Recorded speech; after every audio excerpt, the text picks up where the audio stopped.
안녕하세요. 부모 교육에 대한 발표를 맡은 곽혁입니다. 부모가 된다는 것은 소중한 생명을 낳아 책임진다는 것을 의미하기 때문에 매우 중요하다고 할 수 있습니다. 특히 아이가 육체적으로, 정신적으로 건강하게 성장하기를 바라는 부모라면 임신 전부터 출산과 육아, 그리고 자녀 교육에 관한 전반적인 기본 지식을 알고 있어야 할 것입니다. 특히 성장에서 가장 중요한 영유아 발달과 아동기, 청소년기 발달에 대한 특징과 교육사항, 그리고 발달 과정에서 나타나는 문제점과 해결책을 부모가 알고 있다면 아이의 성장 발달에 큰 도움이 될 것입니다. 먼저 제 소개를 드리겠습니다. 저는 성균관대학교에서 경영학과를 나왔습니다. 88학번이고요. 유니버시티 오브 피닉스에서 교육학 석사학위를 받았고요. 현재 미드웨스턴에서 교육학 박사를 받고 있습니다. 가족으로는요, 아내와 아들, 딸이 있고요. 2000년에 미국으로 이사 왔습니다. 현재 조지아주 귀네타운이 공립고등학교에서 수학교사로 재직하고 있고요.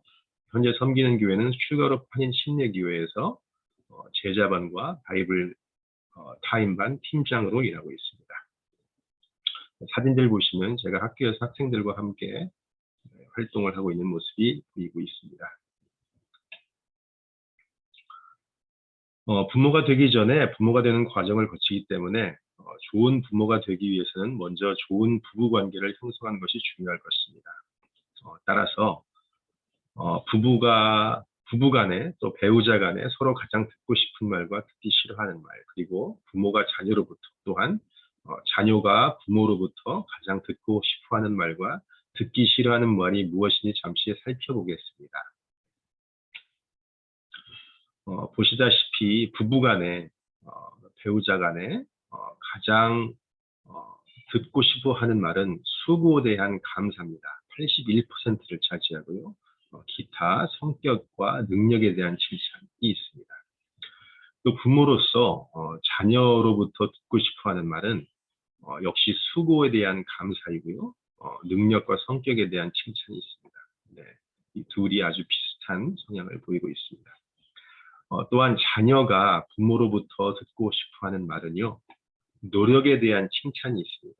네, 알고 있으면 매우 중요한 사항인 것 같습니다. 그리고 성적과 행동에 대한 칭찬이 있습니다. 다음은 듣기 싫어하는 말입니다. 배우자 간에 가장 듣기 싫어하는 말은요, 29%를 차지하고 있는 다른 사람과 비교하는 말이고요. 다음으로는 경제 능력이나 가사 능력에 대한 불평, 그리고 친정이나 본가에 대한 불평입니다. 그리고 부모로서 자녀로부터 가장 듣기 싫어하는 말은요, 47%를 차지하는 내 말을 잔소리로 받는 말. 네, 부모로서 자녀에게 좋은 말을 해주고 싶은데 이 말을 자녀가 잔소리로 받아들인다면 매우 속상하겠지요. 네, 그 다음에 32%가 부모를 원망하는 말, 그리고 다른 부모와 비교하고 불평하는 말이 있습니다. 그리고 자녀가 부모에게서 듣기 싫어하는 말은 46%가 다른 사람과 비교하는 말입니다. 네, 부모로서 다른 자녀들과 비교하는 경우가 종종 있는데요. 자녀들은 이러한 말을 가장 듣기 싫어한다고 합니다. 그 다음에 행동에 대한 지적, 성적에 대한 불만이 그 다음을 차지하고 있습니다. 좋은 부모를 둔 아이는요, 이미 좋은 인생을 시작한 것입니다. 따라서 좋은 부모가 되기 위해서는 기본적으로 몇 가지를 알고 있어야 하는데요. 한번 생각해 보실까요? 좋은 부모가 되려면 어떤 부모가 되어야 될까요? 그 다음에 가장 중요한 시기, 발달 단계가 있는데 가장 중요한 시기는 언제일까요? 또한 뭘 이해하는 노력이 필요할까요? 이 세 가지를 한번 잠시 생각해 보겠습니다.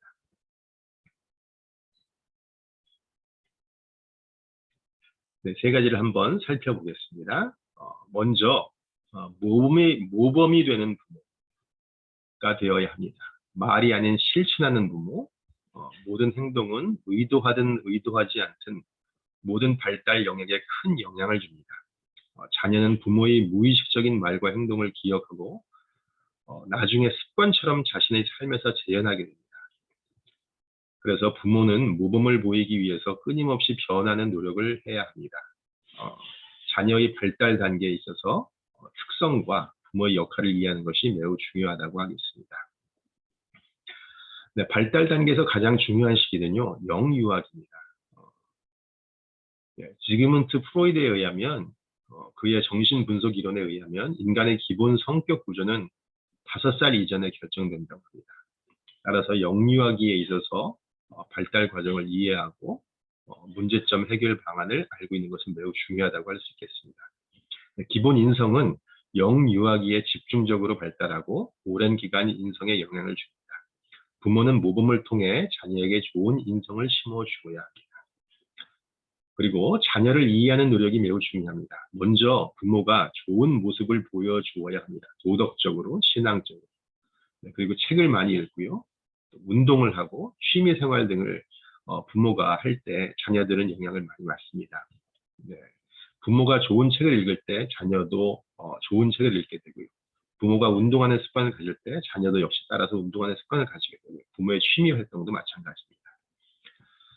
또 대화할 때 자녀의 말에 경청을 하는 것이 중요합니다. 눈맞춤, 끄덕임, 웃어주기 등을 통해서 자녀와 계속 교감을 보여주는 것이 중요하다고 할 수 있겠습니다. 그 다음에 좋은 추억을 만들어 주어야 합니다. 자녀는 이 추억을 평생 동안 기억한다고 합니다. 매우 중요하다고 할 수 있겠죠. 그 다음에 칭찬. 통계에 의하면 자녀 교육을 할 때 칭찬과 비난의 비율이 2대 98입니다. 2번 칭찬하고 98번을 비난을 한다는 얘기죠. 네, 우리가 참 심각하게 생각해야 될 부분입니다. 정서적 안정과 책임감, 원만한 교육 관계를 위해서 비난보다는 칭찬을 더 많이 하는 우리의 습관을 가져야 될 것입니다. 부모의 신뢰가 중요하기 때문에 부모의 믿음을 줄 수 있는 그런 우리가 행동을 해야 되고요. 그런 행동을 통해서 자녀의 행동의 변화를 기대할 수 있습니다. 네, 부모 교육입니다. 네, 먼저 개념을 한번 살펴보겠습니다. 부모가 역할을 수행하는 데 있어서 변화를 주기 위한 교육적 활동으로 부모로서의 역량을 키우고 효과적인 자녀 양육 방법을 개발하도록 도와주는 교육 프로그램을 말합니다. 부모 교육 프로그램은 보통 이러한 4가지로 구성되어 있는데요. 정보 나누기, 기술 훈련, 자기인식 증진, 문제 해결하기. 각각에 대해서 살펴보겠습니다. 네, 정보 나누기는요, 실제적 이론적 정보를 나누는 것입니다. 아동 건강관리, 발달 과정에 나타나는 과업, 또래 상호작용, 지도 방법 등이 있고요. 발달 단계 특징 및 교육 실천 사항을 연구 정리해 갈 필요가 있습니다. 부모 교육에 대한 기술 훈련입니다. 2번째, 자녀 양육을 위한 기술을 습득하는 것이고요. 예로서는 역할놀이, 시범 보이기, 행동 시연 등이 있습니다. 부모는 기술 훈련을 통해서 나를 표현하는 대화법, 소극적, 적극적 청취, 칭찬과 격려 등을 배울 수 있습니다. 그 다음은 자기인식 증진인데요. 이전 세대의 양육 방식을 보완할 수 있습니다. 부모의 양육 방식이 자녀 양육에 미치는 영향, 부모의 가치관이 자녀에게 미치는 영향을 우리가 알고 있기 때문에 부모 세대는 자신이 경험한 양육 방식을 통해 형제의 자녀 양육에 적절히 적용할 수 있습니다.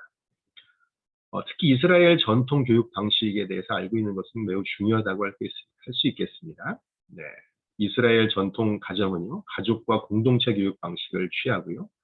네, 이를 통해서 우리 현 삶의 자녀 교육에 적용할 때 매우 긍정적인 효과를 볼 수 있을 것입니다.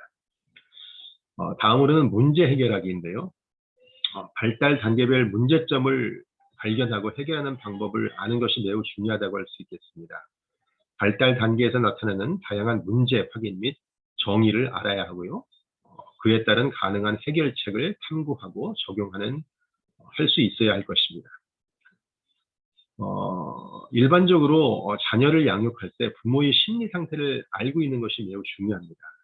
보통 3가지 형태로 나타나는데요. 부정적인 경우에 분노, 불안, 우울, 이 3가지 경우가 나타납니다. 잠시 후에 알아보겠습니다. 그 다음에 일반 양육 사례에 대한 점검표를 한번 잠시 살펴보겠습니다.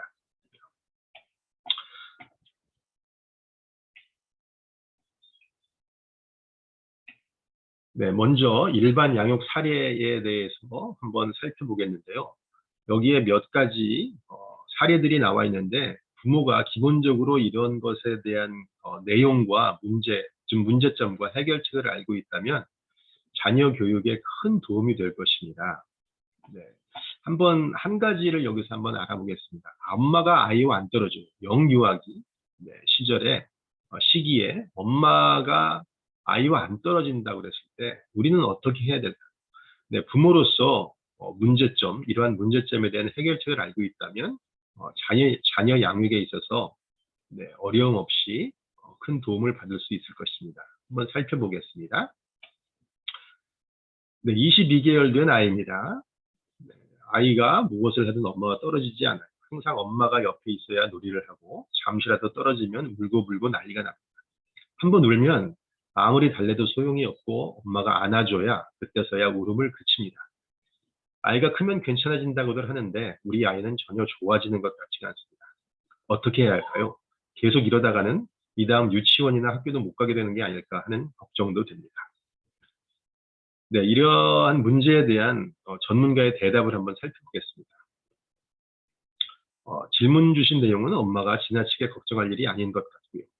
아직은 의사소통조차 원활하지 않은 너무 어린 나이이므로 보호자가 현명하게 대응한다면 쉽게 변화될 수 있을 것으로 기대됩니다.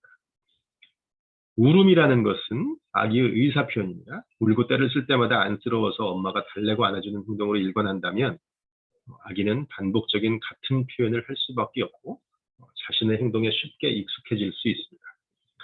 어쩌면 아이들은 울고 보채기도 하면서 성장하지 당연한 성장 과정이라고도 할 수 있습니다. 너무 안아주다 보면 온종일 엄마가 피곤해 지칠 수밖에 없을 것입니다. 아이들은 또래 친구들을 좋아합니다. 또래 아이들과 함께 어울리는 기회를 만들어주거나 관심을 나타내는 인형이나 장난감 놀잇감으로 놓아주는 것도 좋은 방법이 될 것입니다. 관심의 대상을 엄마만이 아닌 다른 것으로 돌리기 위함이지요. 현재의 엄마의 대응은 바람직하지 않은 것 같아요. 매우 중요한 대응인 것 같습니다. 아기가 울 때마다 엄마가 기계적인 반응을 보여 쫓아가서 안아주거나 달래주는 것은 아이로 하여금 우는 행동을 더욱 강화시킬 뿐입니다. 오히려 울도록 한동안 두었다가 조금 자제될 무렵 반응을 보이는 것이 낫겠군요. 그 다음부터는 아이가 보채지 않을 시기에 안아주는 방법을 택해보세요. 일종의 학습 효과를 엿볼 수 있을 것입니다. 요즘 신세대 엄마들은 하나 둘만 낳게 되는 자녀를 너무 소중하게 생각한 나머지 자기의 아이들에 대해 지나치게 민감해하는 경향이 있어 오히려 바람직하지 못한 행동을 만들어주기도 합니다. 웬만하면 아이의 울음 섞인 표현에 민감해하지 마시고 느긋하게 대처해보세요. 너무 지나치게 울음으로 일관할 경우에는 장소와 환경을 바꾸기 위해 아이를 데리고 근처 가까운 장소로 외출을 해보세요. 시야를 스쳐가는 새로운 사물들을 접함으로써 울음으로 행하는 의사 표현을 잠시 잊게 할 수 있을 것입니다. 엄마로부터 떨어져 놀이를 하는 경험은 필요하고 매우 중요합니다. 간혹 유치원에 다니는 나이의 아이들 중에 전혀 부모와 떨어질 수 없는 분리불안 장애를 나타내는 아동들이 있습니다. 사랑의 표현은 넘치도록 하시되 나머지 시간은 혼자서도 놀이를 할 수 있는 경험이나 습관을 들인다면 온종일 아이 양육에 매달려 하는 엄마도 조금은 편해질 수 있지 않을까요? 네, 참 좋은 대답이고요. 알고 있으면 자녀 교육에 굉장히 도움이 될 것 같습니다. 출처는요, 서울특별시 아동복지센터 일반 양육사례에 있습니다. 네, 더 자세한 내용들은 여기에 보이는 링크를 참고하시면 되겠습니다. 또 아까 살펴보고자 한 자녀를 키울 때 특히 부모에게서 나타나는 가장 부정적인 세 가지 심리적 상태가 분노, 불안, 우울인데요. 잠시 살펴보겠습니다. 분노는요. 부모가 분노를 어떻게 조절해야 될까? 어떻게 분노가 나타날까에 대해서 아는 것이 매우 중요합니다. 화날 때 부모의 감정 표현, 화풀이 하지 말고 원인을 설명해야 합니다. 자신이 화가 났던 경험 중에서 내가 원했던 욕구가 무엇인지 찾아보는 것이 중요합니다. 나를 존중하지 않아서인지, 나에 대한 신뢰가 무너져 있을지, 나에 대한 기대가 무너져서인지, 그래서 아이들이 말대꾸를 할 때였는지, 네, 이런 것들을 좀 찾아보고 정리하는 것이 매우 중요하다고 할 수 있겠습니다. 아이의 행동을 유도하는 욕구가 무엇인지 찾아보는 것도 중요합니다. 욕구를 알면 아이를 이해할 수 있기 때문입니다. 아이에게 존중받고 싶을 때에는 부정적인 언어보다 긍정적인 표현을 더 하는 것이 더 효과적입니다. 뛰지 마라고 하는 것보다는 걸어와라고 말하는 것이 더 효과적입니다. 또 자신이 분노를 표현할 때 분노 지수를 측정해서요. 0에서 10단계까지 알고 있는 게 중요합니다. 터질 때까지 기다리지 말고 언제 어떻게 분노가 발산되는지, 그리고 어느 정도 발산되는지 알고 있어야 할 것입니다. 그래서 조절을 해야 합니다. 그다음 비난 게임 매우 중요하죠. 엄마는 매일 TV를 보면서 왜 나는 공부하라고 해?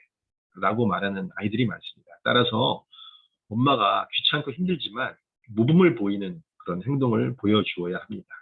네, 부모가 먼저 공부를 하거나 책을 읽거나 성경책을 읽거나 기도하는 모습을 보여줄 때 아이들은 좋은 영향을 받을 것입니다.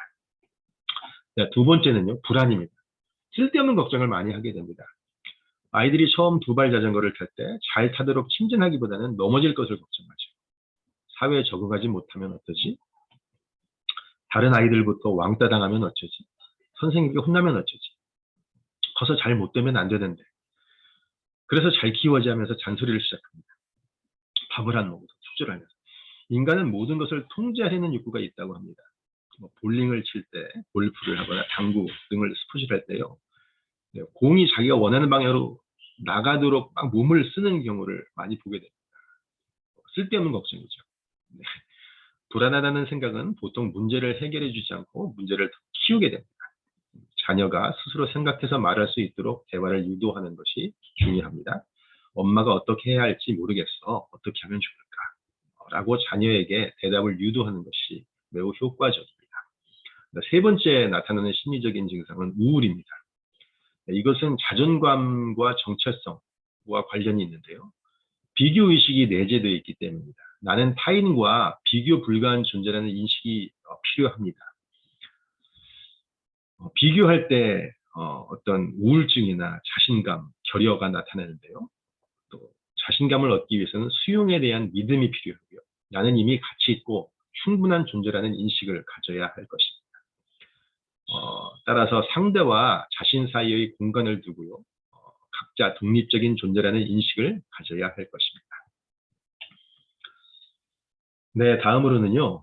이제 부모로서 자녀를 키울 때 생애 주기별 특징과 문제점, 해결 방안을 아는 것이 매우 중요합니다. 따라서 다음에 보이는 8가지를 통해서 어떻게 부모 교육을 해야 할 것인가를 알게 될 것입니다.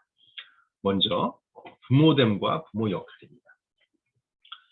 좋은 부모가 되기 위한 조건은요. 엄마, 아빠가 함께 공동 육아의 원칙을 지키는 것입니다.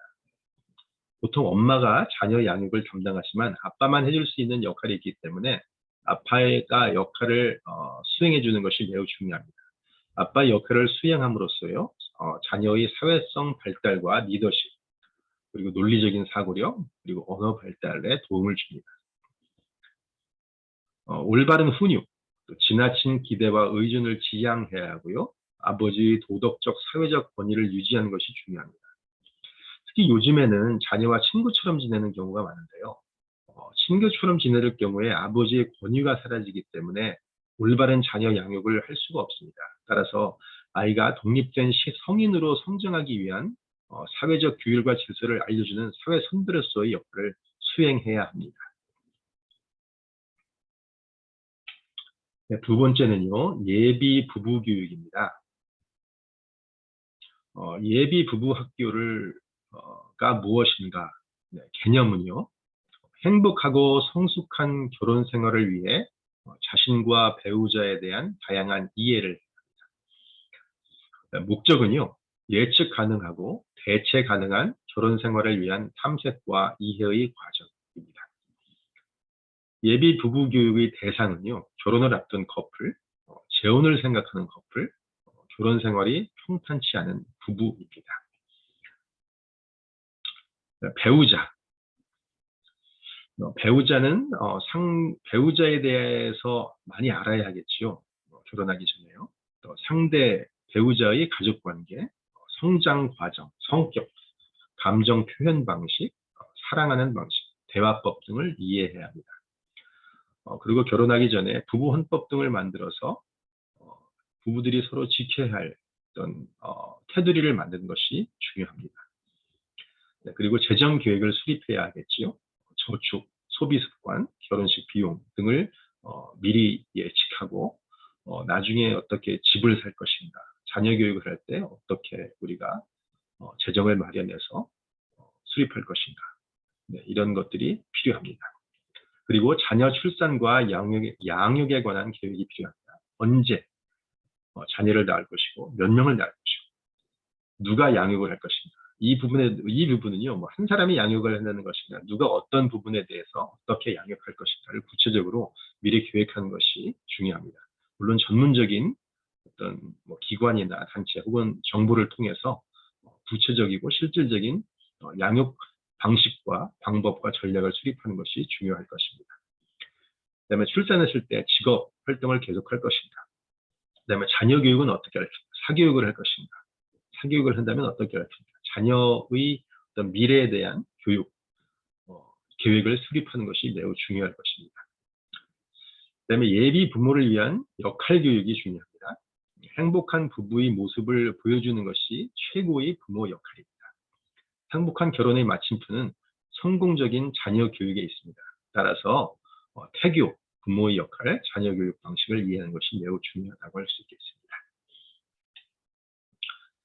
다음은요, 태아기 부모 교육인데요. 이를 위해서는 여성의 몸을 먼저 이해할 필요가 있습니다. 여성 호르몬, 내부 생식기, 자궁 난관, 난소 유방, 그다음에 임신에 대한 정보를 아는 것이 중요하겠지요. 네, 수정 과정, 임신 중 나타나는 증상들, 임신 초기에 나타나는 증상, 중기에 나타나는 증상, 후기에 나타나는 증상을 등을 이해하고 거기에 나타나는 문제점과 해결책 등을 이해하고 있다면 매우 도움이 될 것입니다. 그다음에 주의사항은요, 운동, 적절한 운동은 매우 중요하다고 합니다. 특히 아이를 분만할 때 운동을 많이 하는 산모는요, 훨씬 편하게 아이를 분만할 수 있다고 합니다. 또 여행과 직업, 목욕, 성교, 치아 관리, 예방 접종, 해산물 섭취, 카페인 조절, 정맥류, 구역과 구토, 변비와 치액, 요통, 명치 쓰림, 백색, 질, 분비물, 수면과 피로. 임신 중 나타나는 이런 어떤 증상들, 이러한 증상들을 이해하고 어떻게 이런 증상들을 해결할 것인가에 대한 지식을 알고 있으면 매우 도움이 될 것입니다. 그다음에 태교인데요. 태교에서 특히 음식과 심리적 안정이 매우 중요합니다. 임신부가 건강했을 때 임신부의 어떤 영양 상태가 아이에 그대로 전달되기 때문에 건강한 영양 상태를 유지해야 됩니다. 그리고 정신 상태도 매우 중요합니다. 임신부가 스트레스를 받으면 그 스트레스 때문에 어떤 몸에 안 좋은 영향을 주게 되고 그것이 태아에 직접적으로 영향을 주기 때문에 정신 상태가 안정적이고 편안한 상태를 유지하는 것이 매우 중요합니다. 그다음에 태교의 종류는요, 소리 태교. 그러니까 아이는 엄마의 심장 소리와 목소리를 듣기 때문에 소리 태교가 있고요. 그다음에 음식 태교. 특히 임신부 같은 경우는 어떤 빈혈이나 피가 부족해서 빈혈이나 그런 현상들이 나타나게 되면 철분, 칼슘, 그리고 단백질, 뇌 발달에 필요한 단백질, 그리고 비타민, 미네랄 등을 충분히 섭취해야 한다고 합니다. 그다음에 태담 태교가 있는데요. 아이는 부모의 목소리를 잘 듣습니다. 말투나 이야기, 부모가 하는 이야기를 다 듣기 때문에 부부간에 특히 임신을 한 어머니가 부부싸움을 한다. 또 큰 소리로 말을 했을 경우에 아이의 정서적으로 좋지 않은 영향을 줄 수가 있다고 합니다.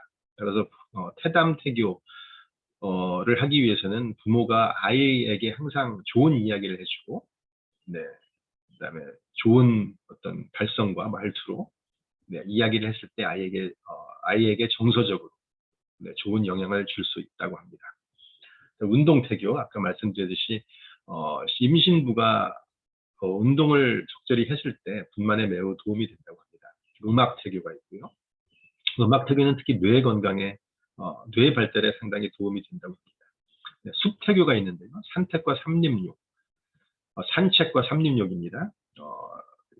부모가 아까 말했듯이 운동을 통해서, 산책을 통해서 좋은 공기를 마시면서 좋은 환경에서 운동을 할 때 아이의 뇌와 정신 그리고 촉각 발달에 큰 도움이 된다고 합니다. 네, 아빠 태교가 있는데요. 엄마와 아기에 큰 영향을 주기 때문에 아빠가 아버지로서 또 아이에게 어떤 이야기를 해주고 말을 걸어주고 책을 읽어주는 것이 매우 큰 도움이 된다고 합니다. 영아기 부모 교육입니다. 각각의 특징과 교육 방식을 아는 것이 매우 중요합니다. 몇 가지만 알아보겠습니다. 영아기의 특징은요, 의도적 행위, 대상 영속성 획득, 정신적 표상, 단어 사용이 급증합니다. 중요한 것은요, 아이를 키울 때 부모가 워낙 바쁘고 귀찮으니까 아이에게 혼자 TV를 보거나 비디오를 보여주는 경우가 많거든요. 그러나 이것은 좋지 않다고 합니다. 지나친 TV 시청은요, 언어 발달을 지연시키고요, 정서 조절이나 과잉 언어증 문제를 유발한다고 합니다. 따라서 부모와의 직접적인 관계를 통해서 대화를 하고 행동을 했을 때, 함께 했을 때 아이의 언어와 두뇌가 더 발달을 합니다. 그래서 책 읽어주기 같은 것이 중요하고요. 지나친 기대보다는 사랑을 표현해 주는 것이 더 중요합니다. 그다음에 사회성 발달을 위해서 이 두 가지가 중요합니다. 8에서 18개월 영아는 부모와 격리되거나 낯선 활동을 두려워합니다. 분리불안이 생기기 시작하는 것이죠. 하지만 또 18개월이 지나면요, 2살 정도까지가 됐을 때에는 영아는 상호적 관계 형성을 하기 때문에 분리불안과 낯가림이 급격히 감소합니다. 아이가 왜 이렇게 변했을까? 우리 아이가 엄마한테서 안 떨어졌는데 다른 사람한테도 가네 하는 것을 놀라워하지 않아야 되겠죠. 미리 이것을 알고 있다면 아이의 어떤 발달 단계에서 나타나는 현상들을 우리가 충분히 이해할 수 있을 것입니다. 따라서 부모의 관심과 사랑이 영아의 잠재력 개발에 가장 중요합니다. 그다음에 정서 발달입니다. 정서 발달은 18개월이 되면은요, 자아 인식을 시작합니다. 따라서 수치, 부러움, 죄책감, 자긍심을 형성하기 시작합니다. 따라서 애착 형성을 돕기 위해서는요, 잦은 신체 접촉과 표현으로 신뢰감 형성을 위해 요구에 민감하게 받는 것이 중요하고요. 원치 않는 자극을 회피해야 합니다. 일관된 양육 태도. 24시간 함께 하려 하기보다는요, 함께하는 동안 집중적으로 아이를 사랑해주고 보살펴주는 것이 더 중요합니다. 부모의 안정적, 긍정적인 마음을 유지해야 합니다. 신앙 발달. 아직은 신앙의 필요성을 느끼지 못하기 때문에 부모의 어떤 사랑과 관심이 가장 중요합니다. 이 시기에는요. 또 올바른 신앙 교육을 위해서는요, 부모가 안정적이고 신뢰적인 관계를 형성하는 것이 중요하다고 할 수 있겠습니다. 다음은 유아기입니다. 유아기 부모 교육인데요. 특징으로는요, 어떤 중심화 경향으로 자아중심적 사고, 그리고 비논리적 사고, 그리고 물활론적 사고가 있습니다. 그래서 이 시기에는요, 책을 읽어주고 의사소통을 자주 하고요, 기억 발달을 돕기 위해서 흥미를 유발할 수 있는 자료를 제공하고 반복적인 교육 학습이 중요합니다. 안정감, 정서결합, 그다음에 정신 상태를 묘사하는 어휘력을 키워주기 위해서 책을 읽어주고 그런 단어를 사용하는 것이 매우 중요합니다. 사회성 발달은요, 자아와 이상적인 자아를 구분하지 못하고요, 자신을 구체적으로 설명하기 시작합니다. 자신에 대한 특성이나 능력을 통해서 자아가 발달하기 때문이죠. 여기에서는 부모가 공정하고 합리적일 때, 자녀의 자율성을 키워줄 때, 자녀에게 명확한 기준을 제시하고 함께 참여할 때 자녀의 사회성과 자기 조절 능력이 발달합니다. 신체에 대한 능동적 호기심을 억제하면요, 욕구와 사회적 규범 사이의 갈등을 유발합니다. 정서 발달은요, 자신의 감정 조절을 위해 이 감정 조절을 하기 시작합니다. 하지만 정서를 유발하는 다양한 원인을 고려하지 못합니다. 여기 특이한 사항은 4에서 5세 정도 아이는요, 규칙을 어기더라도 원하는 것을 얻으면 아주 행복해합니다. 그러나 시간이 지나서 5세에서 7세가 되면은요, 원하는 것을 얻지 못해도 규칙을 지키면 오히려 더 행복해합니다. 신기하죠? 참 별 나이 차이가 얼마 안 나는데도 급격하게 변합니다. 그러니까 자기 중심적인 사고, 원하는 것을 얻었을 때 가장 행복해하는 아이가요, 이제 사회성을 통해서 자신의 어떤 만족감을 바뀌는 것입니다. 부모가 감정 조절을 못하거나 부정적인 모습을 보일 때 유아는 감정 조절에 어려움을 겪고요. 참을성을 가지고 긍정적으로 정서 표현을 해야 합니다. 지나친 간섭, 아이들을 지나치게 간섭해서 내가 원하는 방향으로 바꾸려는 그런 부모의 심리가 있는데요. 그러한 간섭과 기대는 유아의 자율성과 호기심을 감소시킵니다. 따라서 풍부한 정서 표현이 가능한 책이나 예술 활동 등을 할 수 있도록 도와줘야 합니다. 이 시기의 신앙은요, 직관적이고 투사적인 신앙입니다. 자신이 본 것만을 믿습니다.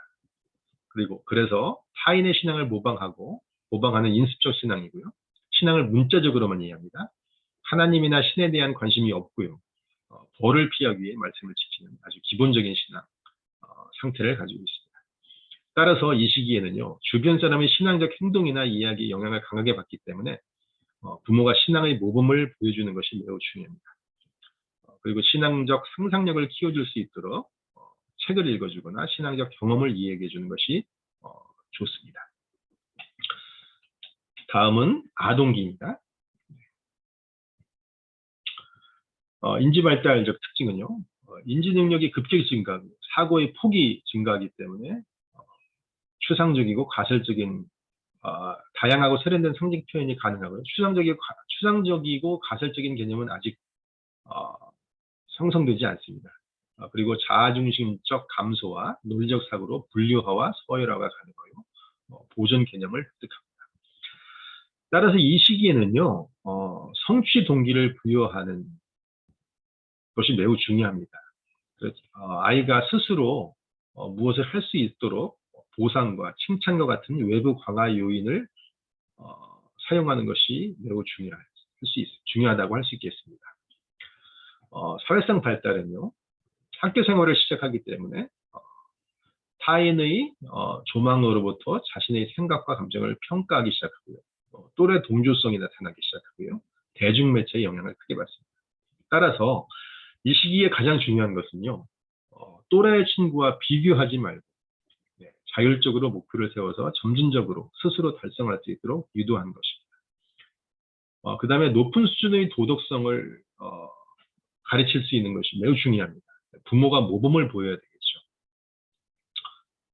그리고 건전하고 학업 성취도 높은 또래 집단에 속할 때 사회성이 긍정적으로 발달합니다. 또 대중매체와 접촉하는 시간을 조절해 주어야 합니다. 또 정서 발달은요, 자부심이나 수치심 등 자의식적 정지가 이해되고요. 그래서 이 시기에는요, 자아 개념이 변화하기 시작합니다. 따라서 정서 발달로 도덕성 강화가 되기도 하고요. 비도덕성이 증가하기도 합니다. 그래서 이 시기에는 부모의 어떤 도덕적 모범을 보이는 것이 매우 중요합니다. 따라서 이를 위해서는요, 실수나 실패를 탓하지 말고 진심으로 격려하는 모습, 그리고 독립성과 책임감을 기르는 기회를 제공하고요. 온유하고 민주적인 가정 환경. 그리고 마지막 이것이 중요한데요. 자아 효능감을 높이기 위해서는 아이들한테 다양한 난이도의 어떤 문제들과 유형을 제시해서 아이들이 꼭 성공할 수 있도록 해야 합니다. 너무 어려운 것을 제시했을 때 아이들이 성공하지 못하면요, 어떤 자아 효능감이 떨어집니다. 따라서 너무 힘든 것을 하기를 기대하기보다는요, 쉬운 것을 스스로 할 수 있도록 반복적으로 할 수 있도록 그래서 자아 효용감을 높여주어야 합니다. 그리고 신앙 발달은요. 신화 문자적 신앙이고 공동체 신앙입니다. 굉장히 중요합니다. 이 시기에 공동체 신앙은 가정에서 시작합니다. 따라서 이 시기에는 올바른 기독교 신앙의 토대 위에서 자율적으로 판단할 수 있도록 인도해야 하고요. 기독교 신앙 토대를 마련해 주기 위해서 올바른 성경과 기독교 교리를 가르치는 것이 중요합니다. 이 시기에는 속성화 단계로서 하나님을 성품으로 속성으로 이해하고요. 절박한 현실을 극복하기 위해서 하나님께 의존하기 시작합니다. 그리고 하나님은 무한한 능력으로 세상과 사람에 개입하는 분이라고 생각합니다. 따라서 하나님에 대한 성품과 하나님의 어떤 능력, 하나님의 어떤 섭리, 인간에 대한 기대 등을 이 시간에 성경을 통해서 또 기독교 교리를 통해서 교육을 해야 하는 것입니다. 다음은 청소년기입니다. 청소년기는 추상적 논리를 다루는 명적 사고를 시작합니다.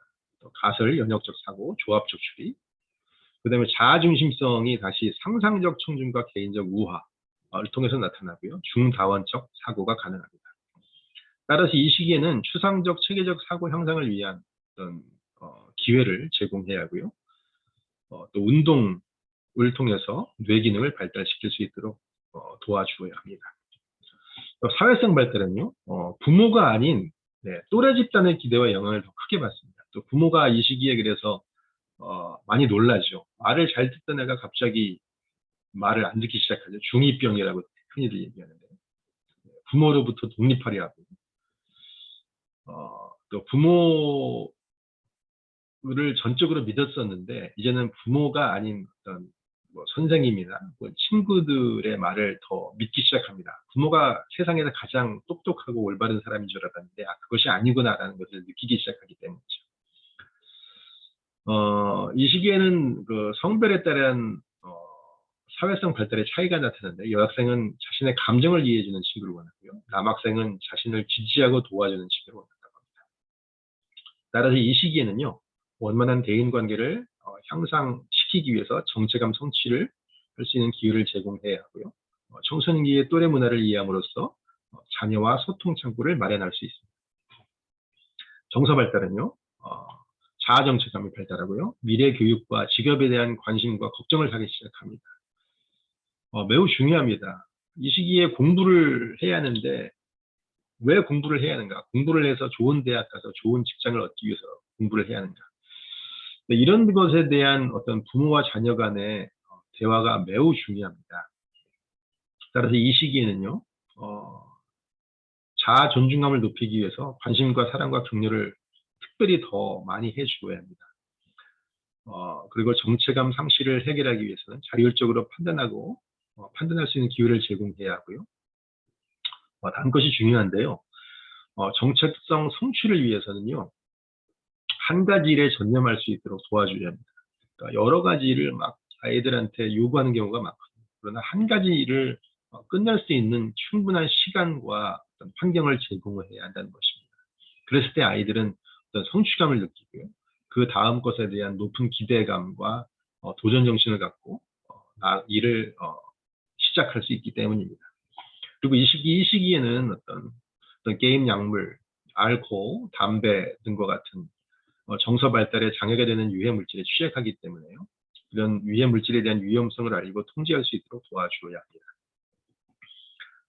이 시기에는 신앙 발달은요, 종합적, 관습적 신앙이라서 신앙의 범위가 가족에서부터 친구나 교회, 학교로 확대되기 시작합니다.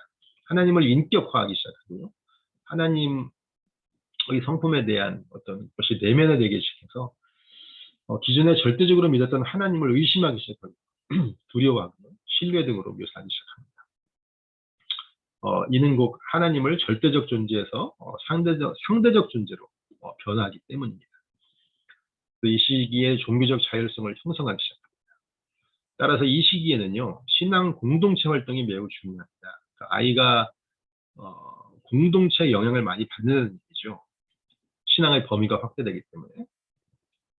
따라서 기존에 하던 어떤 가족 예배나 이런 것은 계속 유지해야 되겠지만, 이제 가정의 부모로서 이제 학교, 혹은 친구 또는 특히 교회의 공동체 생활에서 아이들에게 어떤 주는 어떤 신앙적 영향에 대해서 부모가 잘 알고 있어야 합니다. 그래서 기존의 어떤 방법을 유지하기보다는 아이들이 변화하는 것을 인식하고 그에 따른 어떤 가정 교육이나 가정 예배의 어떤 변화가 필요하다고 할 수 있겠습니다. 따라서 강압적 기대는 자율성 방치나 절망감에 빠지게 하므로 신앙의 방향성을 제시해 주어야 합니다. 그러니까 무조건 믿으라. 예전에는 애들이 몰랐으니까 절대적으로 믿고 따랐지만 이제는 아이들이 하나님에 대한 어떤 의심을 하기 시작했기 때문에 무조건 믿으라고 그랬을 때 아이들이 믿지 않게 됩니다. 따라서 이 시간에 인격적 관계 속에서 기독교의 올바른 정체성을 제시하는 것이 매우 중요합니다. 다음은 종교와 부모 교육인데요. 부모 교육의 성경적 개념, 부모 교육의 필요성, 목적, 역할, 방법, 그리고 실천에 대해서 알아보겠습니다. 먼저 부모 교육의 성경적 개념은요. 오늘 내게 명하는 이 말씀을 너는 마음에 새기고 내 자녀에게 부지런히 가르치며 집에 앉았을 때든지 길을 갈 때든지 누워있을 때든지 일어날 때든지 이 말씀을 강론할 것이다. 신명기 6장 17절에 부모 교육의 성경적 개념에 대해서 잘 말씀드리고 있습니다. 기독교 교육의 필요성은요. 하나님 말씀을 쫓아 자녀를 하나님이 주신 선물로 알고 하나님의 자녀로서 잘 양육하기 위한 것입니다. 자녀의 성장과 성숙을 위하여 주님의 뜻이 무엇인지 이해하고 그것을 굳게 붙들고 이해하며 지적, 신체적, 사회적 목표를 잘 달성하기 위한 것입니다. 기독교 부모 교육의 목적입니다. 온 가족이 하나님 앞에서 의롭고 바르게 살게 하는 것입니다. 기독교 부모 교육은 자녀가 태어나서 최초로 경험하는 가정이라는 학교의 선생님인 아버지와 어머니가 자신의 역할을 잘 감당하기 위해 필요한 것입니다. 기독교 부모의 역할입니다. 아버지의 역할입니다. 축복의 통로가 되고요. 바른 자아상, 사랑의 권위자, 친밀한 관계를 통해서 아버지로서의 역할을 감당해야 할 것입니다. 어머니 역할입니다. 임신해서 양육에 이르기까지 말씀과 기도를 통해 자녀가 신앙적으로 잘 성장할 수 있도록 지도해야 합니다. 기독교 부모 교육 방법에는요, 청지기 의식, 겸손과 순종, 사랑과 친애가 있습니다. 청지기 의식은 하나님의 뜻을 따라 부모가 모범을 보이고 행해야 하는 것입니다. 겸손과 순종은 아브라함의 예를 통해서 우리가 알 수 있겠고요. 그다음에 사랑과 친애는요, 하나님 사랑, 이웃 사랑, 부모 긍정을 가르쳐 주어야 합니다. 부모 역할 수행은요, 모든 가족이 모여 함께 기도하고 성경을 읽고 찬송하며 가정 예배를 드릴 때 자녀들이 책임과 의무를 가지고 그리스도를 닮는 자녀로 성장할 것입니다. 기독교 부모 교육 실천입니다. 하나님 앞에서 모범적인 신앙생활을 실천하고요. 자녀가 하나님의 백성으로서 자존감을 가질 수 있도록 격려해야 합니다. 가정 예배를 통해 자녀들이 하나님을 경외하는 예배자로 세워지도록 도와줘야 하고요. 자녀가 어려서부터 학가다를 통해 하나님 말씀을 암송하도록 가르칩니다. 학가다는 하나님 말씀이라고 합니다. 네, 그러니까 이스라엘 백성이 전통적으로 하나님 말씀을 암송하도록 이렇게 교육시키는데요. 그것을 학가다 교육이라고 한다고 합니다. 네, 그리고 하나님과 이웃사랑을 실천해야 하고요. 리더십 코칭을 통해 질문으로 자녀가 창의적인 사고를 갖도록 가르쳐 주어야 합니다. 지금까지 발달 과정에 따른 특징과 어떤 교육 실천 사항에 대해서 알아보았고요. 마지막으로 부모님과 대화를 많이 나누는 편인가요?에 대해서 통계청에서 조사를 한 것이 있습니다. 네, 보시다시피 초등학생, 중학생, 고등학생 평균 대화를 많이 나누는 편이다. 는 대체적으로 좀 43%에서 49% 늘었다가 36%로 다시 줄어듭니다. 적당히 대화를 하는 편이다는 점점 줄어들고요. 대화가 적은 편이다는 상당히 많이 늘어납니다. 올라가면서. 그다음에 대화가 거의 없다는 큰 차이를 보이지 않고 있고. 대화 빈도가 이렇게 낮아지는 이유에 대해서 조사해 봤는데요. 학생 자신의 자유 시간을 원하기 때문에, 그다음에 부모와의 대화가 어렵기 때문에, 그다음에 이야기거리가 부재해서, 그다음에 부모의 늦은 귀가로 인해 대화할 시간이 없다고 합니다.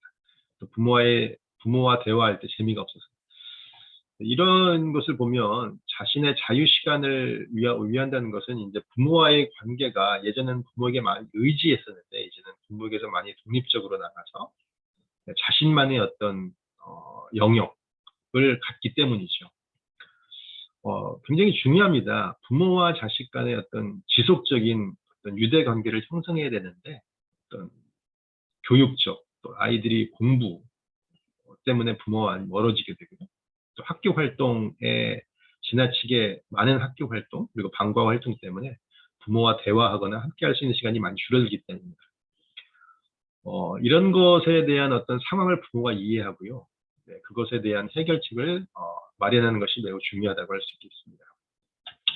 다음은요. 어떤 용인 기쁨의 교회 설문조사 매우 중요합니다. 어떤 기독교 교육을 공부하고 연구하는 사람으로서 특히 교회에서 어떻게 자녀의 발달 단계에 따라서 문제점을 인식하고 어떻게 해결하는가에 대해서 아는 것이 매우 중요한데요. 마지막으로 이 설문조사를 한번 살펴보겠습니다.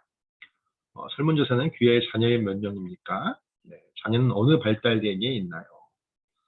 보시다시피 청소년기에 자녀를 둔 부모가 가장 많이 있습니다. 자녀를 양육하면서 어느 발달 단계에서 가장 어려움이 있나요? 45.2%가 청소년기에 있습니다. 노란색 청소년기. 자녀 양육에서 어느 발달 단계에서 가장 큰 어려움을 겪고 있습니다. 잘 보시죠. 청소년기 있습니다. 어떤 문제들이 있습니까? 많은 문제들이 있죠. 학업에 대한 진로에 대한 문제, 미디어 게임, 이성에 네 번째 문제는요. 자녀를 양육하면서 가장 힘들었던 부분은 무엇인가요? 병, 학업 문제, 진로, 신앙, 미디어 게임, 이성 문제, 부모와 자녀 간의 문제, 자녀와 의사소통. 가장 큰 것이 신앙을 돕는 것이라겠습니다. 신앙을 돕는 것이 가장 어려운 것이라는 거죠. 자녀들이 올바르게 이렇게 교회도 잘 다니다가 청소년기가 되면은요. 이렇게 어떤 아까 살펴보았듯이 어떤 자아 정체성을 형성하기 때문에 하나님을 의심하고 자기 나름대로의 신앙생활을 하려고 합니다. 그래서 마음에 들지가 않아요. 어떤 가정 예배도 마음에 들지 않고 자신이 다니는 교회의 어떤 그 예배도 마음에 들지 않고 그런 말씀에 대해서도 의심을 하기 시작하고 따라서 이 시기에 신앙을 돕는 것이 매우 어렵다고 늘 합니다. 그래서 이 시기에 신앙을 돕기 위해서는요. 사실은 청소년기에 해결하는 것이 아니라 그 전인 영유아기 또 아동기 때부터 어떤 건전한 공동체 신앙 생활을 이렇게 형성하고 확립하는 것이 더 중요합니다. 그래서 어떤 기독교인으로서 그리고 기독교 교육자로서 이런 어떤 상황과 어떤 상태를 미리 인지하고 그런 신앙 상태, 청소년기의 신앙을 돕기 위해서 미리미리 교회와 가정에서 가정 공동체에서 올바른 신앙관을 형성해 주는 것이 중요하다고 할 수 있겠습니다. 양육이 힘들었을 때 가장 도움이 되던 것은 무엇인가요? 부모로서 교회의 말씀과 기도. 개인적인 문제지요. 사실상 교회의 말씀과 기도를 통해서 개인적으로는 치유가 될 수 있을지 몰라도 어떤 자녀와의 어떤 양육에 실질적인 도움이 되지는 않습니다. 따라서 교육학을 실천하는 학생으로서 또 교육자로서 학생의 입장에서 실질적인 해결책을 찾고 도움을 주어야 할 것입니다. 네, 여섯 번째 문제는 자녀를 양육하며 보람과 행복감을 느낄 때는 언제신가요? 네, 가장 큰 비중을 차지하는 것이 자녀가 공동체 생활에 잘 적응하고 자신의 역할에 충실할 때. 네, 아까도 언급했지만 공동체 생활에 잘 적응하는 것이 상당히 어려워요. 네, 특히 청소년기에는. 따라서 실천적인 교육 방법과 신앙적 조건을 함께 고려했을 때 더 효과적입니다. 따라서 교육학을 어떤 공부하는 사람으로서 어떤 발달 단계에 따른 특징과 문제점 그리고 해결책을 충분히 인식하고 적용하는 것이 매우 중요하다고 볼 수 있겠습니다. 가장 자녀를 낳고 양육하며 얻은 가장 큰 유익은 무엇인가요? 66.5%가 하나님과 아버지의 마음을 체휼하게 됐다. 네. 나의 모든 것이 다듬어졌다. 나의 모난 것이 다듬어졌다. 자녀의 존재 자체로 기쁨이 된다. 나의 부모를 이해했다. 그리고 여덟 번째는요. 자녀 양육을 통해 깨달은 하나님의 성품과 마음은 어떤 것이 있을까요? 네. 끝까지 나를 인내해 주신 하나님, 나의 존재 자체로 기뻐하시는 하나님, 나를 자녀로 사랑하시는 하나님 아버지 사랑, 나의 연약함을 체휼하시는 부모가 됐기 때문에 어떤 하나님의 어떤 우리에 대한 사랑을 이해할 수 있습니다. 너희 하나님 여호와가 너희 가운데에 계시니 그는 구원을 베푸실 전능자시라. 그가 너로 말미암아 기쁨을 이기지 못하시며 너를 잠잠히 사랑하시며 너로 말미암아 즐거이 부르며 기뻐하시리라. 그래서 이 설문조사에서 자녀영역을 한마디로 표현한다면에 대해서 부모에게 어머니에게 물어봤는데요. 이렇게 하나님의 선물, 기쁨, 사랑으로 인내하는 것, 가치 있는 십자가, 주님의 마음으로 기다림, 은혜의 선물, 거울, 가장 어려운 사명, 감사 등등으로 표현을 했습니다.